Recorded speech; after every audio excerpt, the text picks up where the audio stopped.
거지. 2주 내내 아무것도 못해서 이번 주엔 진짜 못 가. 가려면 오빠 혼자 다녀와. 단호하게 안 가겠다는 저를 이길 수 없겠는지 그 주엔 남자친구 혼자 병원에 다녀왔습니다. 저랑 갔을 때랑 다르게 금방 돌아왔더라고요. 그리고 그날 저녁 제가 같이 가지 않았다는 걸 알았는지 예비 시어머니께 전화가 왔습니다.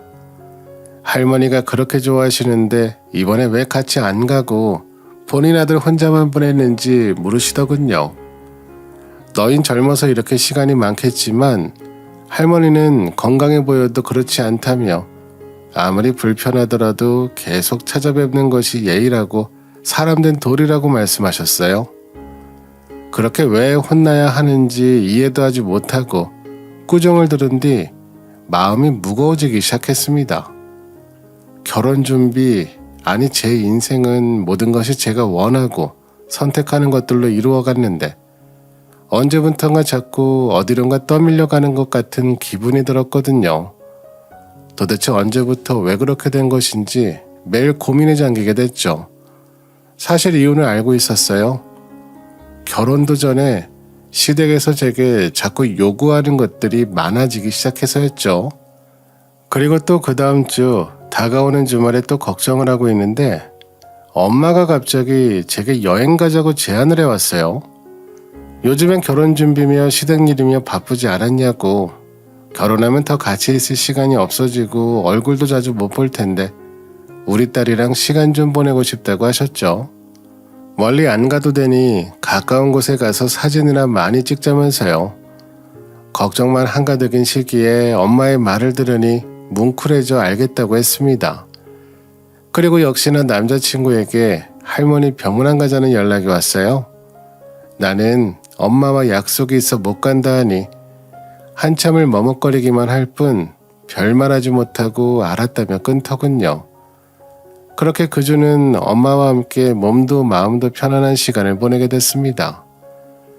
여행을 가자는 말과는 다르게 엄마는 전시장을 가고 싶다 하셨어요.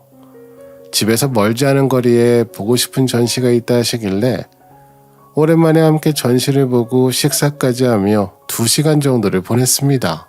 우리 딸이랑 오랜만에 전시도 보고 분위기 좋은 곳에서 밥 먹으니까 너무 좋다. 요즘 고민 많지?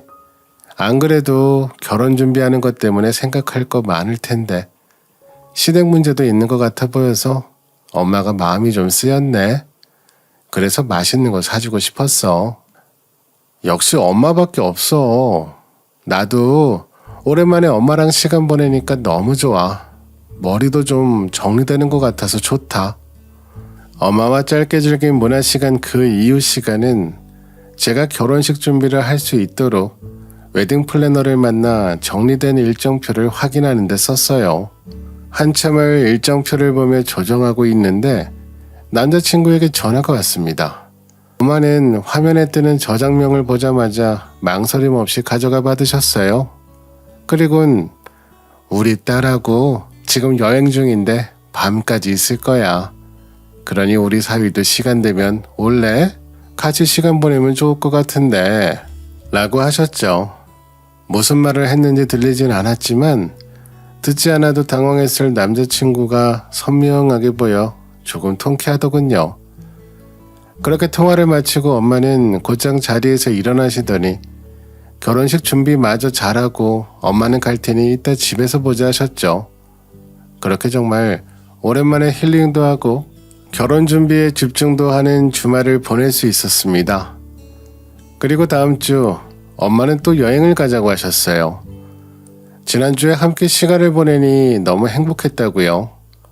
결혼 전에 이 시간을 누려야겠다며 말갛게 웃으셨죠. 지난번에도 말만 여행이지 전시 다녀온 게 다인데 저렇게 말하시니 저까지 기분이 좋았어요.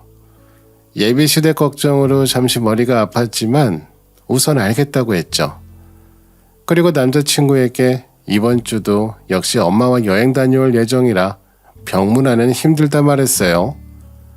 그리고 주말엔 엄마와 함께 집 근교에 있는 농원에 다녀왔습니다. 엄마가 좋아하는 화초도 많이 보고 이리저리 구경하면서 나중에 신혼집에 두면 좋을 것 같은 식물들도 눈에 익혀뒀죠. 평생 엄마가 사오고 가꾸던 화단만 보던 제게 엄마는 어떤 화분이 좋고 어떤 식물이 집에 있어야 하는지, 어떤 것이 예쁘고 오래가는 건지 여러 가지를 알려주셨어요. 그리고 이날도 역시나 2~3시간가량 엄마와 시간을 보내고 나머지 시간은 결혼 준비하는 데 했어요. 2주 내내 시간을 내 집중을 하니 전보다 속도가 붙는 것 같았죠. 그리고 시댁은 발칵 뒤집혔어요. 며칠 잠잠하던 예비 시어머니는 월요일부터 전화해 결혼이 코앞인데 결혼 준비도 안 하고 엄마와 놀러 다니고 있는 것이 사실이냐며 나무라셨죠. 아무리 시집 가서 서운하다 해도 결혼 준비로 바쁜 딸 시간 뺏는 건 사부인도 너무하시다고 엄마 흉도 보시더라고요. 주말 하루를 통으로 날려버리게 하는 건 엄마가 아니라 할머니 병실에 절 가두는 시어머니인데도 몰라도 한참 모른다고 생각했죠. 그리고 이제껏 열심히 준비 잘하고 있었고 문제 없다고 엄마와는 잠시 시간 보내고 식사한 것이 다라 말씀드리니 당황하시더군요. 대답할 말을 찾지 못하셨는지 잠시 멈칫하시던 예비 시어머니는 그럼 그냥 같이 외출하고 온 게 다냐면서 왜 여행이라 거짓말한 거냐, 일부러 병문안 가기 싫어 거짓말한 거냐 따지시더라고요. 그리고 2주 내내 놀러 다녔으면 됐다고 이번 주말에는 미리 말하겠는데 할머님을 뵙고 오라고 하셨습니다. 화가 나신 건지 아니면 저를 이겨야겠다 생각하신 건지 아주 강압적인 말투였습니다. 그 말에 못 가게 있다 대답하니 이번엔 눈치가 없다고 호통치시더군요. 시할머니 집 물려받으려면 잘해야 되지 않겠냐고 머리가 그렇게 안 돌아가냐 하셨죠. 원래도 받을 생각이 크게 없던 집에 조건이 있다는 건 그때 처음 알게 됐습니다. 너무 어이가 없어 그런 조건이 달린 일이었다면 받지 않겠다 하니 이미 이야기 다 된 일인데 뒤집으려 하지 말라 강요하셨어요. 하지만 이젠 정말 그 집에 대한 생각조차 싹 사라져 그 집에 할머니까지 돌봐야 되는 조건이 있었다는 걸 몰랐고 그 집 받지 않겠다고 했습니다. 그냥 다른 집 알아보겠다고요. 그러자 어머님은 며느리 되는 사람의 행동거지가 문제가 있으니 집 받는 거 취소하는 건 알겠으나 대신 예단을 가져오라 억지를 부리기 시작하셨습니다. 말도 잘 듣고 어른들도 잘 모시고 시댁에 잘하는 것 같아 좋아 보였는데 지금 보니 문제가 많다고, 다시 보니 예단은 받는 게 맞겠다고요. 그 말에 도대체 제가 어디에 문제 있는 거냐며 저도 더 이상 이야기하고 싶지 않다 말씀드리고 그날의 전화는 그렇게 끝이 났습니다.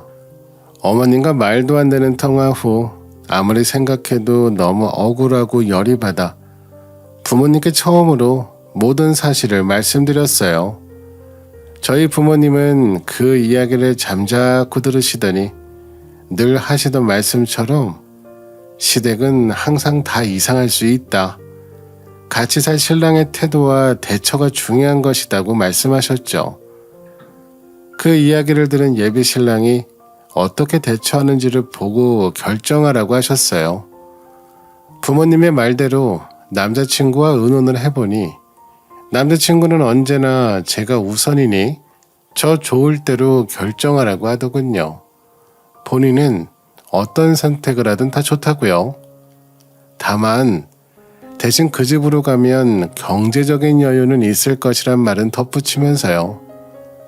물론 자가가 생기는 것이니 경제적으로 여유로워지는 것은 저도 모르는 사실은 아니었어요. 하지만 그 집을 받는다면 분명 그 값 이상의 것들에 오랜 시간 시달려야 할 것 같았습니다. 고민이 짙어지고 아무리 생각해도 결론이 나지 않으니 전 마음을 정리할 요령으로 혼자서 다시 그 아파트를 찾아가기로 했어요. 어떻게든 단점이라도 찾아서 머리에서 그 집을 지우고 싶었거든요. 안 좋은 기억이 생긴다면 흔들렸던 마음도 사라질 것이라 생각했죠. 그렇게 다시 한번 혼자서 찾아온 동네는 처음 봤을 때보다 더 정겹고 좋게 느껴졌어요. 본래의 목적과 제 마음은 다르게 흘러가고 있었죠. 동네가 시끄럽지도 않고 나무도 많은 것이 근처에 초등학교와 넓은 공원이 있어 아이 키우는 집에서 저녁인데도 많이 나와 있었죠. 만약 나중에 아이를 낳게 된다면 행복하게 키울 수 있을 것 같았어요. 이미 아이와 함께하는 미래가 머릿속에 그려지더라고요. 마음을 정리하려 찾아왔지만 이젠 그냥 이곳에서 살아야 하나 생각에 잠겨 걷던 중 익숙한 차 한 대가 눈앞에 보였습니다. 남자친구의 차가요. 분명 퇴근 후 집에서 쉬고 있어야 할 사람인데 이상했죠. 가까이 가보니 남자친구는 짐을 한가득 안고 혼자 열심히 나르고 있더군요. 근데 차에 짐을 싣는 것이 아닌 차에 있던 짐을 꺼내 아파트에 들어가고 있었습니다. 늘 보던 여행용 캐리어와 컴퓨터까지 가져왔더라고요. 제 의사를 더 존중해주고 이 집은 필요 없다며 네가 싫으면 받지 않겠다 했던 사람인데 이상했죠. 남자친구의 의심스러운 행동에 조용히 뒤따라가 보니 남자친구는 정말 이사를 하고 있는 사람처럼 문까지 활짝 열어두고 방 안에 짐 정리를 하느냐고 정신이 없었어요. 그 모습에 1차 충격을 받았고 처음 보는 집안 내부가 생각보다 훨씬 낡아서 인테리어 공사 없이 지낼 수 없는 상태인 것에 2차 충격을 받았습니다. 가만히 서서 집안 내부를 살펴보니 이제 막 짐을 나른 것 치고는 집에 가구며 짐들이 많이 정리된 상태였어요. 얼핏 보면 그냥 남자친구 집 같았죠. 분명 얼마 전까진 회사 근처 오피스텔에 살던 남자친구였는데 참 이상하고 혼란스러웠습니다. 혼란스러운 마음에 멍하니 서 있으니 방에 짐 정리를 하고 나온 남자친구와 마주쳤어요. 남자친구는 저를 보더니 크게 당황한 표정으로 멀뚱히 서 있었습니다. 그러다 잠시 머리 굴리는 표정을 짓더니 제게 다짜고짜 따지기 시작하더군요. 너도 지난번에 여기 좋다고 했잖아. 근데 뭐가 문제인데 그런 표정을 하고 있어.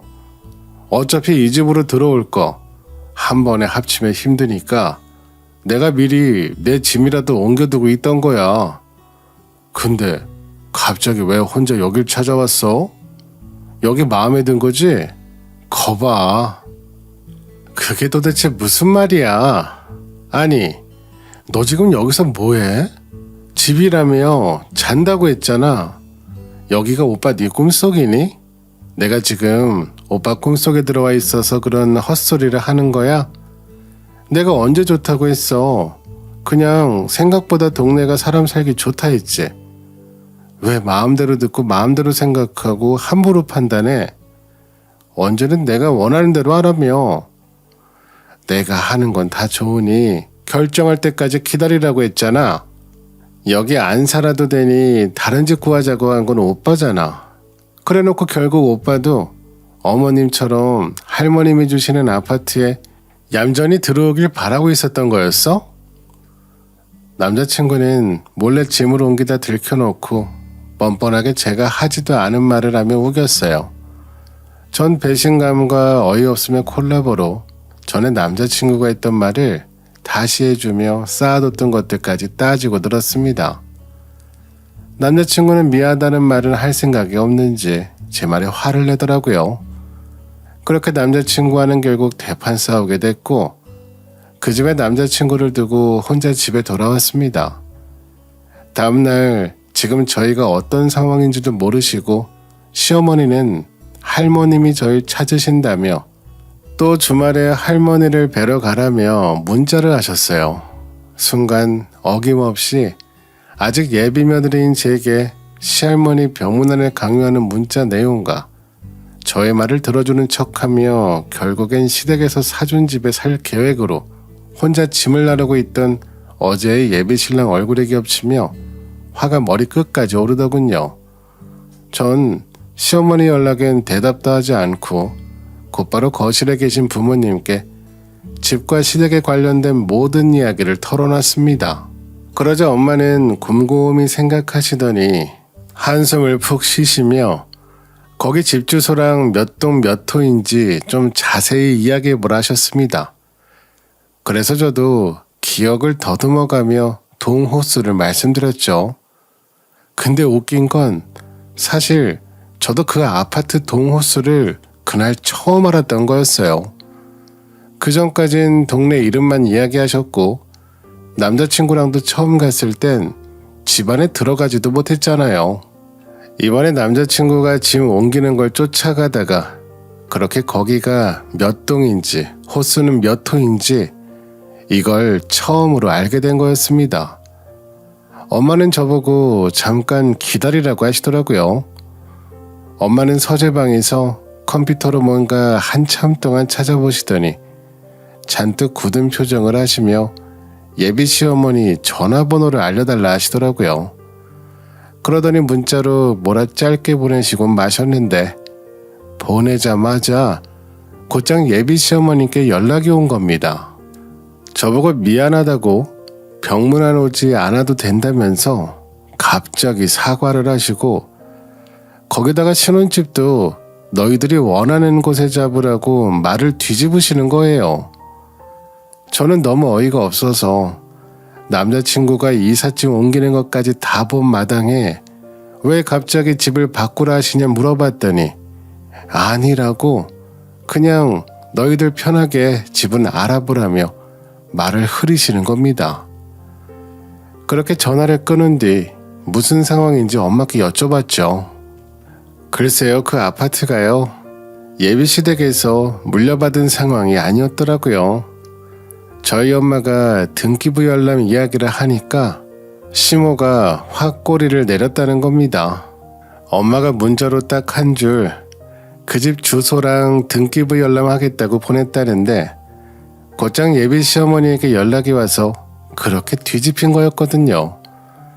나중에 남자친구에게도 따졌는데 저한테 사과하며 그러더라고요.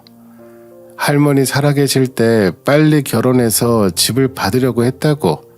그래서 더 자주 병원에 불렀고 저랑 시할머니랑 친하게 하려고 했다는 겁니다. 그래서 제가 시할머님에게 자식이 몇이냐 물었더니 자기 아버지 포함 9명이라고 하더라고요. 그 소리를 듣는데 헛웃음만 나오더군요. 이 정도로 구질구질한지 몰랐었고 그냥 알았다고 당신 그 집 잘 물려받고 나는 거기 끼기도 싫으니 그냥 파혼하자고 이야기했어요. 나중에 물려받아도 다른 형제들이 가만히 있을 것도 아니고 결혼 초반부터 그 모든 일을 저희에게 겪게 두셨다는 게 너무 기가 막히더군요. 그렇게 전 파혼했고요. 나중에 제가 또 결혼할 마음이 들거나 이런 상황이 된다면 집 물려받고 그럴 때 등기부 등본은 무조건 확인해야 할 것 같네요. 그리고 되도록이면 물려받지 않는 것이 제일 깔끔할 것 같고요. 다른 분들도 저처럼 헛고생하지 마시고 조심하셨으면 좋겠습니다. 그동안 병원 찾아가서 주말마다 그 난리친 거 생각하면 아직도 성질이 나는데요. 그래도 결혼 전에 알게 돼서 나중에 어떻게 꼬일지도 모르는 상황인데 미리 알고 빨리 정리해버릴 수 있어서 천만다행이라 생각하려고요. 신혼집은 돈 더 많이 모아서 준비되면 그때 조그맣게 시작하려고요. 당분간은 일에만 신경 쓰며 지내려고 합니다. 더는 믿을 수가 없네요. 제 이야기 들어주셔서 감사드립니다. 오늘도 저희 채널에 와주셔서 감사드립니다.